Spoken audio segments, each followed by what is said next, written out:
ओम श्री गुरुभ्यो नमः हरिः ओम आपादमौलिपर्यन्तं गुरूणामाकृतिं स्मरेत्तेन विघ्नाः प्रणश्यन्ति सिद्ध्यन्ति च मनोरथाः श्री गुरुभ्यो नमः हरिः ओम। पंचमाध्यायस्य प्रारम्भे अर्जुनः प्रश्नं करोति।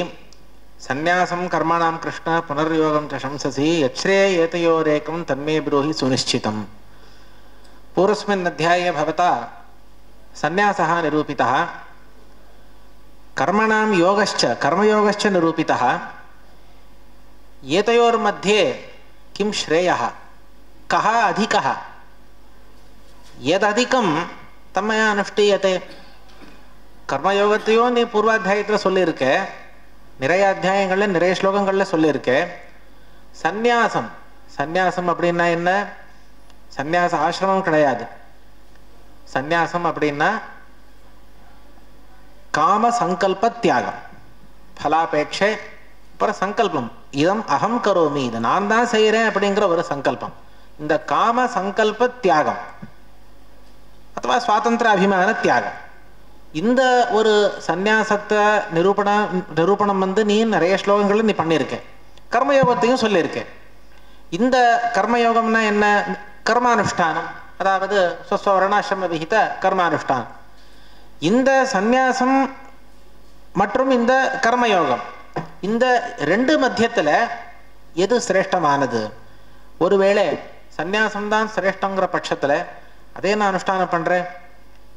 காமாதி தியாகம் தானே, அது ரொம்ப சொல்லுவோம். யுத்தம்லாம் தேவையில்லை. இப்போ யுத்தம் வேணான்னு தானே இப்போ அர்ஜுனன் உட்காந்துருக்கான். யுத்தம் வேண்டாம், நான் யுத்தம் செய்யலைன்னு பந்து ஸ்நேகத்தினால யுத்தம் வேணான்னு தானே இப்போ அடம் பிடிச்சிருக்கான். அதனால காமங்களை, பலகாமனங்களை, சங்கல்பத்தை, சுவாதந்திராபிமானத்தை தியாகம் செஞ்சுட்டா அதுதானே சந்நியாசம். அந்த ஒரு சந்நியாசம் விகித கர்மானுஷ்டானத்தை விட சிரேஷ்டங்கிற பட்சத்தில் அப்போ விகித கர்மானுஷ்டானமே வேண்டாம், வர்ணாசிரம விகித கர்மானுஷ்டானமே வேண்டாம், யுத்தம் வேண்டாம். நான் ஏதாவது ஒரு சந்நியாசம் ஆனோ, நான் உனக்கு உபதேசம் பண்ணுறது அவ்வளோ இல்லை. இது பரம்பரா பிராப்தமான தர்மம். இந்த விஷயத்தில் ஆச்சாரம் இருக்கு, சம்பிரதாயம் இருக்கு. அதனால இதனை அவசியம் அனுஷ்டானம் பண்ணணும் அப்படிங்கிறதுக்காக பகவான் சொல்றார். இமம் விவஸ்வதே யோகம் புரோக்தவான் அகமவ்யயம் விவஸ்வான் மனவே பிராக மனுருட்சா கவே பிரவீத் ஏவம் பராப்பிராப்தம் பரம்பரா பிராப்தம் இமம் ராஜர்ஷயோ விதுஹு சகாலே நேஹ மகதா யோகோ நஷ்ட பரம் தப சஹா யோகா கர்மயோகா. முதல்ல சொன்ன மாதிரி காம சங்கல்ப தியாக பூர்வகம், பகவத் அனுசந்தான பூர்வகம், ஸ்வஸ்வர்ணாசிரம விகித கர்மானுஷ்டானம், இதைத்தான் நாங்கள் கர்மயோகம்னு சொல்கிறோம். இப்படிப்பட்ட ஒரு கர்மயோகத்தை நான் சூரியனுக்கு உபதேசம் செய்திருக்கேன். சூரியன் அவனுடைய புத்திரனாக வைவஸ்வத மனுவிற்கும், அவன் தன்னுடைய புத்திரனாக இக்ஷ்வாகுவிற்கும், இது மாதிரி இந்த சூரிய வம்சத்திலையும் சந்திர வம்சத்திலையும் வந்திருக்கிற அநேக ராஜரிஷிகள் இந்த கர்மயோகத்தை விதுஹு ந கேவலம் விதுஹு கிந்து அனுஷ்டித்தவந்தா, தெரிஞ்ச என்ன பிரயோஜனம், அதான் அனுஷ்டானமும் பண்ணியிருக்கா. அதனால இந்த பரம்பரா பிராப்தமான இந்த கர்மயோகத்தை அர்த்தாத் நிவிருத்த கர்ம அனுஷ்டானத்தை இது பெரிய ஒரு கால பிரவாகத்தில் இது நஷ்டமாயிருக்கு. இதை நான் அவனுக்கு என்னுடைய பக்தனான சகாவான நீங்கிறதுக்காக நான் உனக்கு இதை உபதேசம் நான் செய்கிறேன் அப்படின்னு பகவான் சொல்றார். இந்த சூரியன் முதலான அநேக தேவர்களுக்கு பகவான் என்ன நிவிருத்த தர்மத்தை முதலையே உபதேசம் பண்ணியிருக்கானோ அதுதான் பஞ்சராத்திரம்னு சொல்லப்படுது. அந்த பஞ்சராத்திரத்துடைய மகிமையை ஆச்சாரியார் கீதா தாத்பரியத்தில் பிரம்ம வைவர்த்த புராணத்தை உதாரணம் செய்து ஆச்சாரியார் சொல்றார். பிரம்மருத்ரேந்திர சூரியானாம் யத்தத்தம் விஷ்ணுனா புர பஞ்சராத்திராத்மகம் ஞானம் வியாசோதாத் பாண்டவேஷு தத் தேஷாமேவாவதாரேஷு சேனாமத்தியே அர்ஜுனாய ச பிராதாத் கீதேதி நிர்திஷ்டம் சங்கேபேன அயுயுத்சவே. பஞ்சராத்திரத்துடைய சங்கேபம்தான் கீதா. பிரம்மாதி தேவர்களுக்கு பரமாத்மா நாராயணன் பஞ்சராத்திரத்தை உபதேசம் செய்திருக்கார். வேதவியாசரும் கூட பஞ்ச பாண்டவர்களுக்கும் பஞ்சராத்திரத்தை உபதேசம் செய்திருக்கார். ஆனா இந்த சைன்ய மத்தியத்துல குருக்ஷேத்திரத்துல யுத்தம் பண்ண மாட்டேன்னு உட்கார்ந்திருக்கிற மோகத்துடையும் உட்கார்ந்திருக்கிற இந்த அர்ஜுனனுக்கும் பகவான் கிருஷ்ணர் அதே பஞ்சராத்திரத்தையே சங்கேபமாக பகவத்கீதா கீதா அப்படிங்கிற பேரில் உபதேசம் செய்திருக்கார். பஞ்சராத்திரத்துக்கு அமூல்யமான ஒரு பிராமணியத்தை, வேதத்தை விட உத்தமத்துவத்தை, நாங்கள் ஸ்வீகாரம் செய்கிறோம். மத்வாச்சாரியர் இதை சமர்த்தனம் பண்ணுறார். சமய பாதத்தில் த்விதீய பாதத்தில் கடைசி அதிகரணம் ஓம் உற்பத்திய சம்பவாத் ஓம்னு ஆரம்பிக்கிற அதிகரணம். அந்த அதிகரணத்தில் சங்கர பாஷ்யத்தில் பஞ்சராத்திர நிராகரண பரமா அதை வியாக்கியானம் செய்திருக்கார். ராமானுஜ பாஷ்யத்தில் பஞ்சராத்திர அப்பிராமணியத்தை பூர்வபட்சமாக செய்து கொண்டு பஞ்சராத்திர பிராமணிய சமர்த்தன பரமாக ராமானுஜாச்சாரியார் அதில் பாஷ்யத்தில் வியாக்கியானம் பண்ணியிருக்கார். எங்க மத்வாச்சாரியார் அந்த அதிகரணத்தை சாக்த மத நிராகரண பரத்தையா வியாக்கியானம் பண்ணியிருக்காள். பஞ்சராத்திர பிராமணியத்தை அங்க ரொம்ப விஸ்தாரமாக அகிலம் பஞ்சராத்திரம், பஞ்சராத்திர ஏகதேசம் மட்டும் இல்லை, சமக்கிரமான பஞ்சராத்திரத்துக்கும் பிராமணிய சமர்த்தனத்தை அணுவியாக்கியானம் பிரம்மசூத்திர பாஷ்யம் முதலான கிரந்தத்தில் பண்ணதை நாம் பார்க்கலாம்.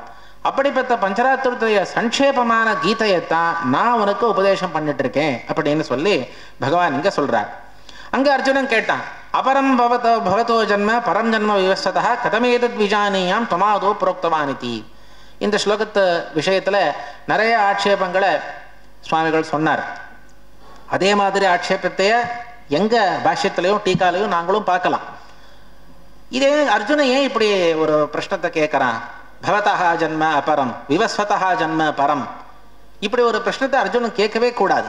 ஏன்னா இதே கீதையில த்விதீயாத்தியாயத்துல நத்வேவாஹம் ஜாத்மாசம் நத்வம் நேமே ஜனாதிபா அப்படின்னு சொல்லி தன்னுடைய அநாதி நித்தியத்துவத்தை பரமாத்மா சொல்லியிருக்கார். ஸ்வரூப மாத்திரம் அநாதி நித்தியம் இல்லை, என்னுடைய தேகமும் கூட அநாதி நித்தியமானது அப்படின்னு இருக்கு. தனக்கு பிறப்பு இல்லை, மரணம் இல்லைங்கிறத, ஜனன மரணங்கள் இல்லைங்கிறத பகவான் முதல்ல சொல்லியாச்சு. இருந்தாலும் அர்ஜுனன் இப்படிப்பட்ட ஒரு பிரச்சனத்தை கேட்கறதுக்கு என்ன காரணம்? அதுக்கு பாஷ்யத்திலையும் டீக்காலையும் ரொம்ப சுந்தரமாக இதை வியாக்கியானம் பண்றார்.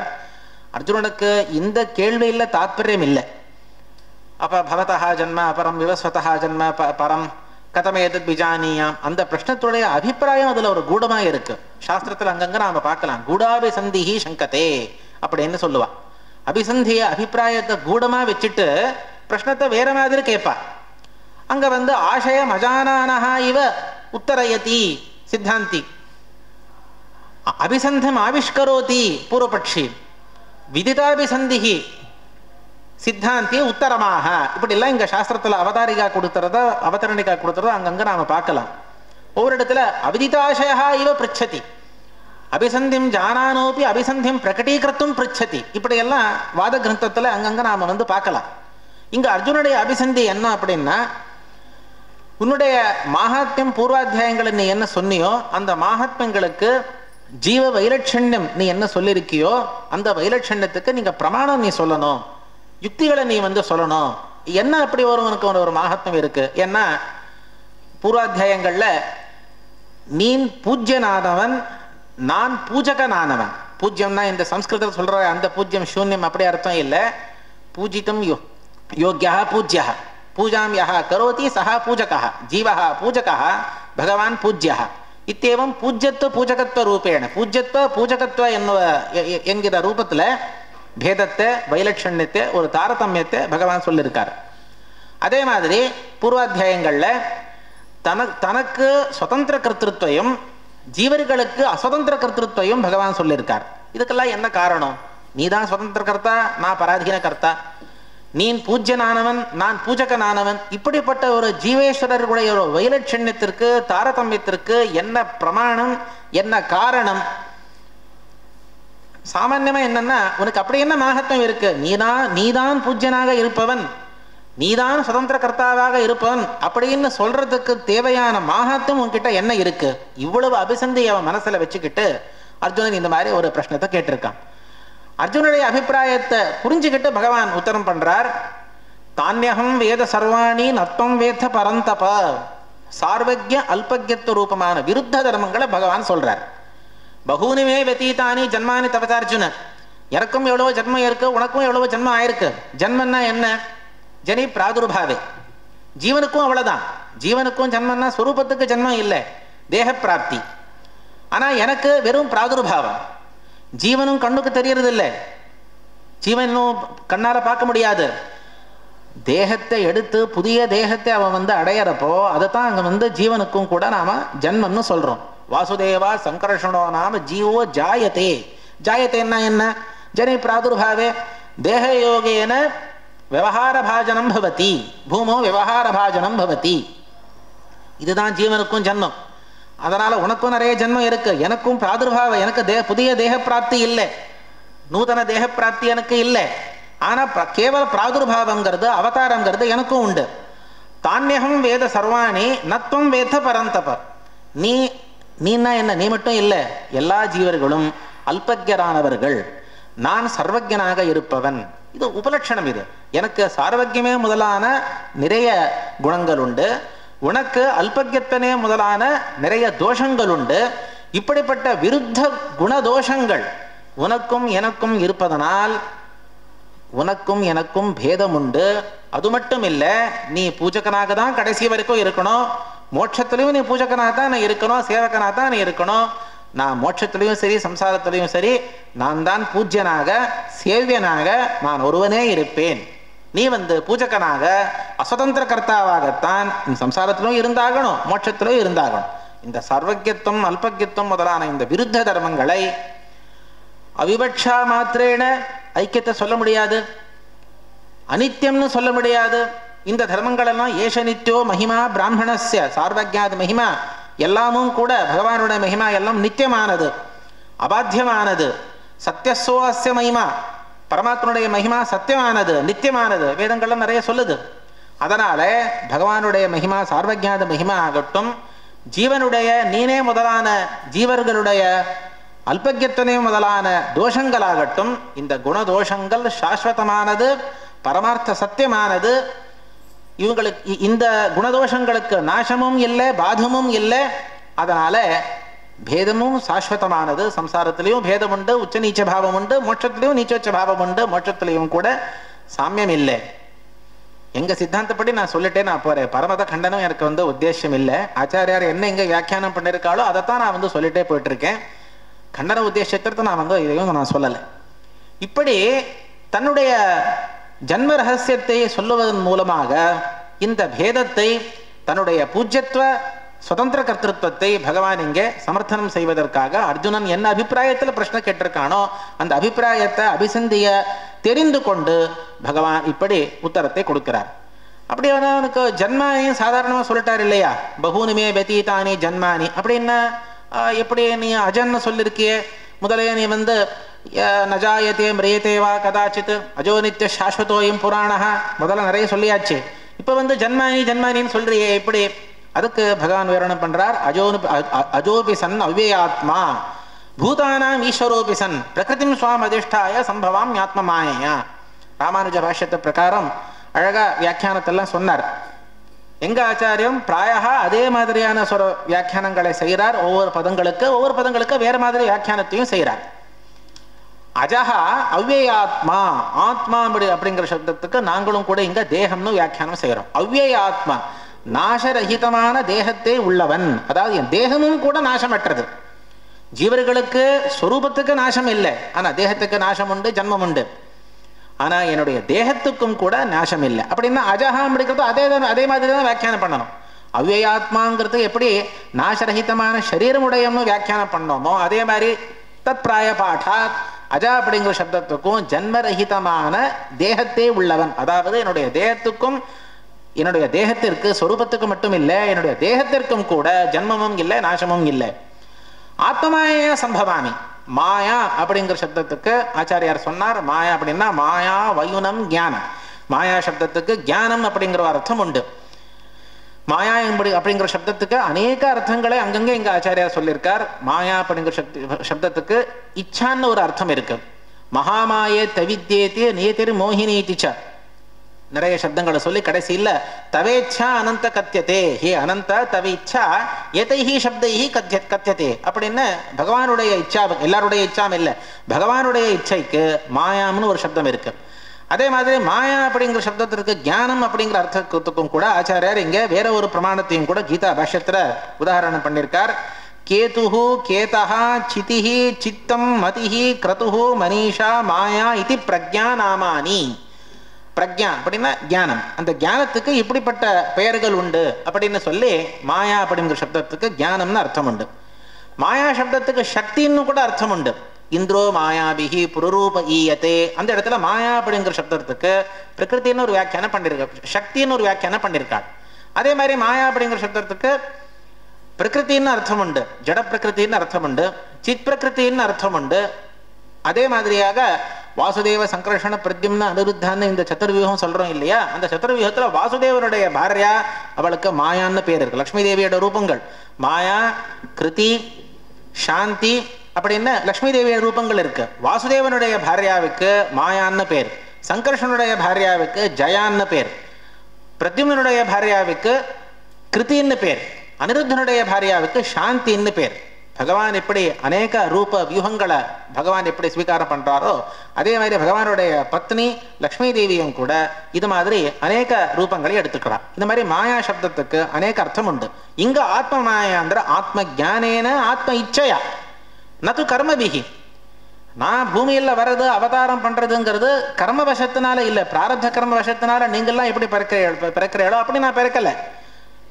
என்னுடைய இச்சையால என்னுடைய ஞானத்தினால நான் சம்பவாமி. எப்படி சம்பவாமி? அஜான்னு சொல்லியாச்சு. சம்பவாமின்னா எப்படி? ஸ்வாம் பிரகிருதிம் அதிஷ்டாய சம்பவாமி. ஸ்வாம் பிரகிருதிம் அதிஷ்டாய அப்படிங்கிற இந்த பாதத்துக்கு அநேக வியாக்கியானங்களை பாஷ்யத்துல ஆச்சாரியா சொல்றார். முதல் வியாக்கியானம் என்னன்னா, பிரகிருத்தின்னா பிரகிருதி ஜன்யமான வசுதேவாதி சரீரங்களை அதிஷ்டாய. ஸ்வாந்திர சுவாதீன. ஸ்வா அப்படின்னா ஸ்வீயம்னு அர்த்தம். என்னுடைய அதீனமான பிரகிருதி. பிரகிருதிங்கிற சப்தம் அவருடைய காரியத்தையும் கூட சொல்லும். காரணவாச்சகமான சப்தங்கள் எல்லாம் காரியத்தையும் குறிக்கும்.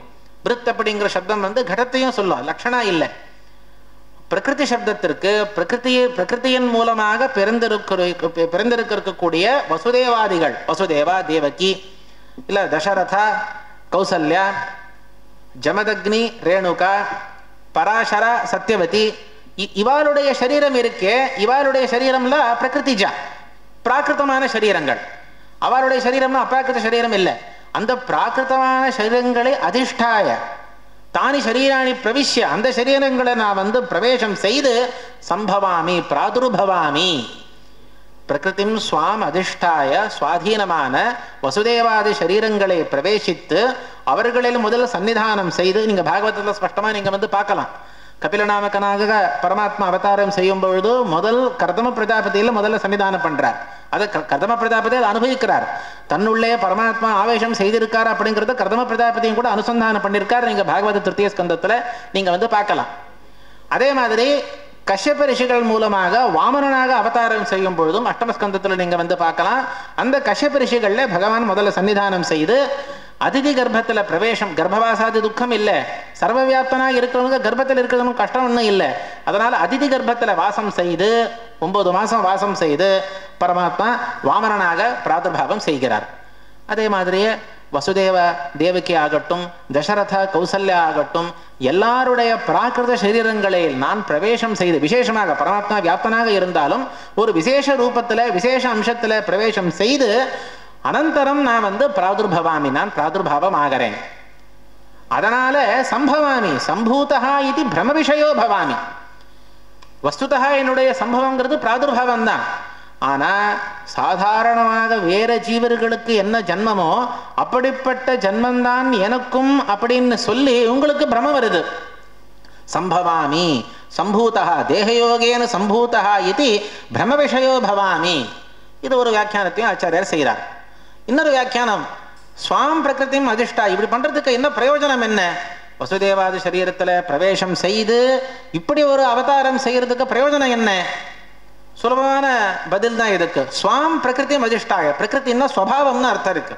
என்னுடைய ஸ்வபாவம் அது. தேவசேஷ ஸ்வபாவோயம் ஆப்தகாமஸ்ய காஸ்பிருஹா. क्रीडार्थम सृष्टिरित्यन्ने भोगार्थमिति चापरे தேவசேஷ ஸ்வபாவோயம் ஆப்தகாமஸ்ய காஸ்பிருஹா. இப்படிப்பட்ட லீலைகளை செய்வது பகவானுடைய சுபாவம். ஸ்வாம் பிரகிருதி அதிஷ்டா. என்னுடைய சுபாவத்தின்படி, என்னுடைய சுபாவம்னு சொல்ல பிறகு அங்க கேள்வியே கேட்க முடியாது. ஏன் இப்படி செய்றீங்க, ஏன் இப்படி செய்றீங்கன்னு கேட்டா சுபாவம். அதுக்கு காரணமும் இல்லை, பிரயோஜனமும் இல்லை. இதுக்கு பிரயோஜனம் கேட்க முடியாது. எனக்கு ஒன்றும் பிரயோஜனம் இல்லை, நான் அவாப்த சமஸ்த காமனா இருக்கேன், பூரணனா இருக்கேன். இருந்தாலும் கூட என்னுடைய சுபாவம் என்னப்பான்னா இந்த மாதிரி வசுதேவாதி சரீரத்தில் பிரவேசம் செய்து அவதாரம் செய்து சஜ்ஜனர்களை ரட்சணம் செய்வது துர்ஜனர்களை சிக்ஷணம் செய்வது என்னுடைய சுபாவம். ஸ்வாம் பிரகிருதிம் அதிஷ்டாய. இன்னொரு அர்த்தமும் இருக்கு.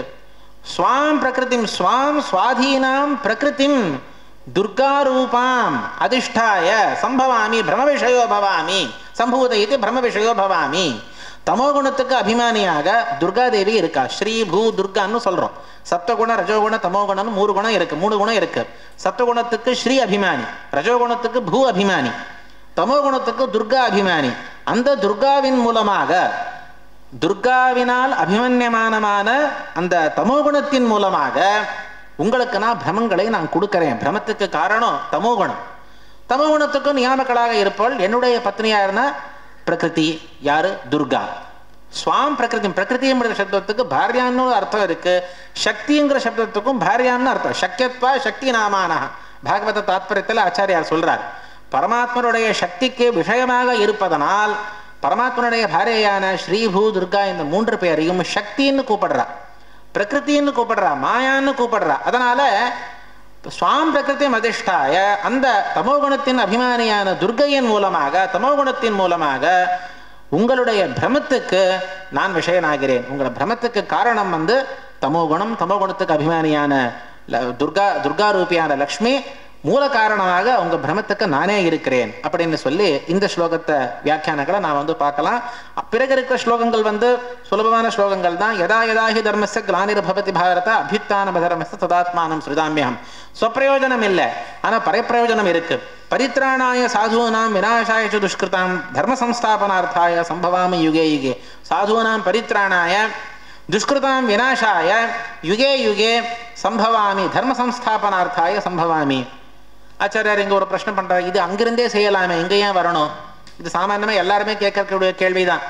வைகுண்டத்திலேயே இருந்து கொண்டு வியாப்தனாக இருந்து கொண்டு இந்த காரியங்களே பகவான் செய்யலாம். அவதாரம் செய்யணும் அப்படிங்கிற ஒரு அவசியகதா இல்லை. இருந்தாலும் கூட அதுக்கு முதலே பதில் சொல்லியாச்சு. ஸ்வாம் பிரகிருதி அதிஷ்டாய, இதனுடைய சுபாவம். இது ஒரு லீலா. லீலாங்கிறது முக்கியமான உத்தரம். லீலாவே எதற்காக? லீலாவுக்கு பிரயோஜனம் யாரும் கேட்கறது இல்லை. லீலா செய்யறது, இப்படிப்பட்ட லீலைகளை கிரீடைகளை செய்வது என்னுடைய சுபாவமாக இருப்பதால் அதற்கு பிரயோஜன பிரஷ்னம் அதில் இல்லை. ஏவம் மே திவ்யம் ஜன்ம கர்மச்ச யோ வேத்தி சஹா தேகம் தியக்த்வா புனः ஜன்ம ந ஏதி மாமேதி. என்னுடைய இப்படிப்பட்ட ஜன்ம கர்மங்களை, ஜன்மம்னா இப்படிப்பட்ட பிராதுர்பாவம், என்னுடைய கர்மங்களை என்னுடைய வியாபாரங்களை யார் சரியாக யதார்த்தமாக அறிந்து கொள்கிறானோ அவனும் கூட தேகத்தை துறந்து புனர்ஜன்மத்தை அவன் அடைவதில்லை, அவனும் மோட்சத்தை அடைகிறான். இப்படி யாராவது அடைஞ்சவன் யாராவது இருக்கிறாளா? அவசியமா இருக்கிறா. வீதராக பயக்ரோதாக மன்மயாக மாம் உபாஸ்ரிதாக பகவோ ஞான தபசா பூதாக மத்பாவமாகதாக. மன்மயாக, மயா அப்படிங்கிற சப்தத்துக்கு இங்க பிராதான்யம்னு அர்த்தம் பண்றார் ஆச்சாரியார். மயம் பிரதான உத்திஷ்டம் மன்மயாக அகமேவ பிரதானः ஏஷாந்தே மன்மயாக பகவானேவ சர்வேஷாம் பிரதானः. ஞானோபலட்சணமே தத்து பகவானே பிரதானமானவர் அப்படிங்கிற ஞானத்தை உள்ளவராக மன்மயாக. கடைசியில் பலம் என்ன? மத்பாவமாகதாக. மத்பாவங்கிற சப்தம் மத் ஐக்கியம்னு அப்படி வியாக்கியானம் பண்ணல. மயி பாவः மத்பாவः சப்தமி தத்புருஷம். மயி பாவம் ஸ்திதிம் ஆகதாக, என்னை ஆசிரியத்து ஸ்திதி, அதாவது மோட்சத்தை ஆகதாக பிராப்தாக அப்படின்னு சொல்லி இந்த சப்தங்களை ஆச்சாரியார் வியாக்கியானம் செய்கிறார். பிறகு வர ஸ்லோகங்கள்ல திரைவித்தியர்களுக்கும் பாகவதார்களுக்கும் என்ன வித்தியாசம், இந்த திருத்தியாத்தியாயத்திலும் தித்தியாத்தியாயத்திலும் அதை பற்றி நீங்க கேட்டிருக்கலாம். திரைவித்யா அப்படின்னு சொல்றோம். திரைவித்யா இல்ல, திரைவித்யா அல்ப பிராணதகாரம். திரைவித்யா அப்படிங்கிறவா பகவானுடைய விஷ்ணுவுடைய சர்வோத்தமத்துவம் அவளுக்கும் தெரியும். ஆனா அந்நிய தேவர்களை பிரம்மாதி தேவதைகளை பூஜை செய்து கடைசியில் கிருஷ்ணார்பணமஸ்துன்னு சொல்றவா யாரோ அவளை தான் திரைவித்யான்னு கூப்பிடுறோம். யாரோ எங்களை அந்நதா பாவனை செய்ய வேண்டாம், இங்க என்ன இருக்கோ அதை சொல்றது எங்களுடைய கர்த்தவியம், கடமை, அதை நான் சொல்லிட்டு இருக்கேன், அவ்வளவுதான். விஷ்ணு சர்வோத்தமன்னு தெரியும். ஆனா எப்படி சர்வோத்தமன்னா ஏதோ ஒரு ராஜா மாதிரி மந்திரி மாதிரி அவன் உத்தமன்னு சாதாரணமாகத்தான் சர்வோத்தமத்தை அவள் அறிந்திருச்சிருக்கார். யாரு? திரைவித்யாள். அதே மாதிரி கர்மங்களை வேறு தேவதைகளை பிரம்மாதி தேவர்களை உத்தேசித்து யஜ்ஞாதி கர்மங்களை வேதோக்த கர்மங்களை அனுஷ்டானம் செய்யறார். ஆனா கடைசியில் கிருஷ்ணார்ப்பணமஸ்து அப்படின்னு சொல்லி பகவான் கிட்ட விஷ்ணு கிட்ட சமர்ப்பணம் யாரை செய்யறாரோ அவளை வந்து திரைவித்யான்னு கூப்பிடுறேன். இந்த திரைவித்யால 2 விபாகம் உண்டு, நித்திய திரைவித்யா, அனித்திய திரைவித்யான்னு. நித்திய திரைவித்யா எப்படின்னா கடைசி வரைக்கும் இப்படியே இருக்கிறவா தான் நித்திய திரை, கடைசி வரைக்கும் அவளுக்கு வந்து சரியான ஞானம் வரதே இல்லை. ஆனா அனித்திய திரைவித்யால் எப்படின்னா சரியான குருபதேசம் இல்லாம இப்படி செஞ்சுட்டு இருக்கா. காலக்கிரமத்துல அவளுக்கும் குருபதேசம் சரியான வைஷ்ணவ குருவின உபதேசம் அவளுக்கு கிடைச்சா அவளும் கூட பாகவதாளா மாறிடுறா. முதல்ல திரைவித்யாளா இருந்தாலும் கூட மோட்சயோக்கிய ஜீவனாக இருந்தால் அந்த ஜீவன் காலக்கிரமத்துல குருபதேசம் கிடைக்கும் பொழுது அவனும் கூட வைஷ்ணவனாக பாகவதனாக அவன் வந்து மாறுகிறான். அவனை வந்து அனித்திய திரைவித்யன்னு கூப்பிடுறோம். இந்த திரைவித்யாளுக்கும் வைஷ்ணவாளுக்கும் பாகவதாளுக்கும் என்ன வித்தியாசம் அப்படின்னா பகவான் சொல்றார், ஏ யதா மாம் பிரபத்யந்தே ததைவ பஜாம்யஹம், மாம் யதா பிரபத்யந்தே ததா பஜாமி. பஜ சேவாயாம்னு தாத்து இருக்கு, ஆனா அந்த சேவான்னு அர்த்தம் இல்லை இங்க. பலதானேன சேவையாமி, அவளுக்கு நானும் சேவை பண்றேன். அவ என்னை எப்படி சேவிக்கிறாளோ, திரைவித்யாளே ஆகட்டும் பாகவதாளே ஆகட்டும், என்னை எப்படி அவ சேவிக்கிறாளோ அதுபடி நான் வந்து பலத்தை நான் வந்து கொடுக்குறேன். அவ ஸ்வர்க்கத்தை கேட்டு அவ வந்து சேவை சொன்னா ஸ்வர்க்கத்தையே கொடுக்குறேன், மோட்சத்தை கேட்டா மோட்சத்தையே கொடுக்குறேன். பகவானுக்கு வந்து எந்த ஒரு மமதா யார் மேலும் இல்லை, வைஷமிய நேர்கண்யம் பகவானுக்கு இல்லை. சேவானுசாரேன பலதாத்திருத்தம், அவளுடைய சேவா இப்படி இருக்கோ அவளுடைய அபேட்சை இப்படி இருக்கோ அதுக்கு தகுந்த மாதிரி நான் வந்து பலத்தை நான் வந்து அவளுக்கு தரேன். ஸ்வர்க்கத்தை அபேட்சித்து நீங்க வந்து கர்மங்களை செய்து நீங்க திரைவித்யாளா இருந்தால் ஸ்வர்க்கத்தையே கொடுக்குறேன், மோட்சத்தை தரமாட்டேன். அதே ஸ்வர்காதி அபேட்சா இல்லாமல் மோட்சத்தை உத்தேசித்து நீங்களே மாம் யதா பிரபத்யந்தே ததைவ பஜாமி, அவளுக்கு நான் மோட்சத்தையே நான் வந்து அனுகிரகிக்கிறேன். ஆனா என்ன, மமவர்த்மானுவர்த்தந்தே மனுஷ்யா பார்த்த சர்வசா, ஏ பார்த்த சர்வசா மனுஷ்யாக மமவர்த்மானுவர்த்தந்தே, யார் எப்படி போனாலும் கூட எல்லாரும் என்னுடைய வர்த்தத்தை என்னுடைய வைஷ்ணவ மார்க்கத்தை தான் எல்லாரும் அனுவர்த்தனம் செய்கிறார்.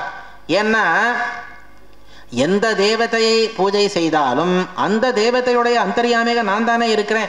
பிரம்மதேவரையே பூஜை செய்யட்டும், சிவனையே பூஜை செய்யட்டும், இந்திரனோ கணபதியோ ஸ்கந்தனோ யாரை பூஜித்தாலும் கூட அவளுடைய அந்தர்யாமியா நான் தானே இருக்கிறேன். அப்படி இருக்கிறப்போ அவளை பூஜை செய்தாலும் கூட என்னை பூஜை செய்த மாதிரி தான். ஆனா என்னுடைய ஞானம் அவளுக்கு இல்லை. காஞ்சந்த கர்மணாம் சித்திம் யஜந்த இஹ தேவதா க்ஷிப்ரமி மானுஷோ லோகே சித்திர் பவதி கர்மஜா, அவளுக்கும் பலம் உண்டு. ஆனா என்ன, அவளுக்கு வந்து கர்மணாம் சித்திம் காஞ்சந்தா தேவதாக யஜந்தே, அந்தந்த பலங்களை உத்தேசித்து அவ வந்து வேற வேற தேவதைகளை வந்து பூஜை செய்கிறார். அவளுக்கு பலம் வருது, அந்த பலமும் என்னால தான் வருது. க்ஷிப்ரம் ஹி மானுஷோலோகே சித்திர் பவதி கர்மஜா, கர்மஜா சித்தி க்ஷிப்ரம் பவதி அப்படின்னா என்ன அர்த்தம், கர்மத்துடைய பலன் உனக்கு கிடைச்சிருக்கு அப்படின்னா நீ பூஜித்தது என்னத்தான். யாரை பூஜை செய்தாலும் பிரம்மாதி தேவர்களை யாரை பூஜை செய்தாலும் கூட நீங்கள் பூஜித்தது உங்களுக்கு தெரியாம இருக்கலாம், ஆனா பூஜை செய்தது என்னைத்தான். ஏன்னா உங்களுக்கு பலன் கிடைச்சிருக்கு இல்லையா. பலம் கொடுக்கறது யாரு, பலதானத்துல சுவாதந்திரம் வேற யாருக்கும் இல்லை. பிரம்மாதி தேவர்கள் யாருக்கும் கூட பலம் கொடுக்கிற சுவாதந்திரம் இல்லை. பலதானம்ங்கிறது பகவான் விஷ்ணு மூலமாகத்தான் நடக்கிறது. ஓம் பலமத உபபத்தேஹே ஓம் தர்மம் ஜெய்மித ரதையேவ பலதானாதிகரணம்னு நாங்க சொல்றோம் திருத்தியாத்தியாயத்துல. அந்த பலம் உங்களுக்கு கிடைச்சிருக்கு அப்படின்னா அந்த பலதானம் நான் தான் செய்யறேன், அதனால எல்லாரும் என்னத்தான் பூஜை செய்திருக்காரு, ஆனா அவளுக்கு தெரியாம அஜானத்தினால பூஜை செய்திருக்கிறார் திரைவித்யாள். ஆனா பாகவதாள் வந்து என்னை தெரிந்து பூஜைகளை செய்திருக்கார். இப்படிப்பட்ட நிவர்த்த கர்மானுஷ்டானத்தை பகவான் வந்து விஸ்தாரமாக இங்க நிரூபணம் செய்திருக்கார். இது நிறைய விஷயம் இதுல சொல்ல வேண்டி இருக்கு. எந்த விஷயத்தை அவ வந்து பூர்வ பண்டித்தாள் வந்து எந்த விஷயத்தை விஸ்தாரமா சொன்னாலோ அதே விஷயங்களை தான் நானும் விஸ்தாரமா நான் வந்து சொல்லியிருக்கேன். இன்னும் முன்னாடி கர்மணோஹ்யபி போத்தவ்யம் பிரம்மார்ப்பணம் பிரம்மஹவிஹி முதலான ஸ்லோகங்கள்ல கீதா பாஷ்யத்திலையும் சரி கீதா தாத்பரியத்திலையும் சரி நிறைய வியாக்கியானங்களை அங்க வந்து செய்திருக்காங்க. அது வேற ஒரு சந்தர்ப்பங்கள்ல அதோடைய அர்த்தத்தை நாம வந்து தெரிஞ்சுக்கலாம். கிருஷ்ணார்ப்பணமஸ்து. மௌன வியாக்கியா பிரகடித பரபிரம்ம தத்துவம் யுவானம் वर्षिष्ठान्ते वसदृशिगणैरावृतं ब्रह्मनिष्ठैः आचार्येन्द्रं करकलितचिन्मुद्रमानन्दरूपं स्वात्मारामं मुदितवदनं दक्षिणामूर्तिमीडे नारायणं नमस्कृत्य नरं चैव नरोत्तमं देवीं सरस्वतीं व्यासं ततो जयमुदीरयेत् नारायणं पद्मभुवं वसिष्ठं शक्तिं च तत्पुत्रपराशरं च व्यासं शुकं गौडपदं महान्तं गोविन्दयोगीन्द्रमथास्य शिष्यं श्रीशङ्कराचार्यमथास्य पद्मपादं च हस्तामलकं च शिष्यं तं तोटकं वार्तिककारमन्यानस्मद्गुरून् सन्ततमानतोऽस्मि। सदाशिवसमारम्भां शङ्कराचार्यमध्यमाम् अस्मदाचार्यपर्यन्तां वन्दे गुरुपरम्पराम्। अधस्तान्मानवं दिव्यम् उपरिष्टाद्गजाकृति परस्तात्तमसस्तेजः पुरस्तादस्तु नः सदा। सनन्दनं श्रीसनकं सनातनं सनत्कुमारं च सनत्सुजातं श्रीवामदेवं च शुकं महान्तं नमामि भक्त्या निजबोधसिद्ध्यै।